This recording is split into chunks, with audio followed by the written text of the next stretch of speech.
पिंपरी चिंचवड मधला हा पिंपळे सौदागर परिसर. रात्री हा परिसर दिव्यांनी न्हाऊन निघाल्याचा भास होतो आणि BRT रोड तर या भागाची शान. अनेक ब्रँड्सना आपली आउटलेट्स या रस्त्यावर थाटली आहेत. याशिवाय अनेक नामांकित मोबाईल आणि कम्प्युटर लॅपटॉपच्या कंपन्यांनीही या रस्त्याची निवड केली आहे. मुलींना आकर्षित करणारे ब्रँडेड कपडे, कॉस्मेटिक्स, ब्युटी पार्लर्सही इथं पाहायला मिळतात. त्याचबरोबर महिलांसाठी वेगवेगळ्या स्टॉल्सनी फुटपाथ गजबजून गेलाय. इथं होणारी गर्दी पाहून डेक्कनची आठवण झाल्याशिवाय राहत नाही.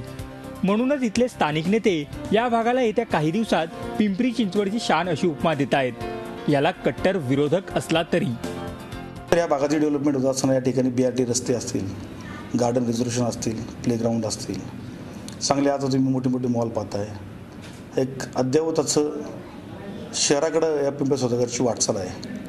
भविष्यात निश्चितच जर पिंपरी चिंचवड शहरातलं पसंतीचं ठिकाण कुठलं असेल तरी आजही पिंपरी सौदागर आणि भविष्यात ते राहणार आहे. या भागाला मिनी डेक्कन बोललं जातं आणि या परिसरामध्ये IT पार्क मधील सर्व रेसिडेन्शियल आपल्या पिंपरी सौदागरमध्ये राहतात.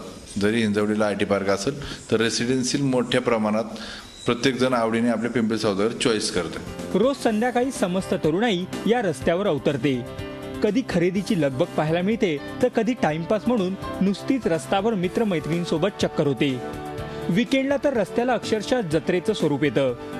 ITतील तसंच लगतच्या महाविद्यालयातल्या तरुण तरुणींची गर्दी असतेच, पण अनेक कुटुंब सुद्धा विकेंडला इथं हमखास हजेरी लावतात.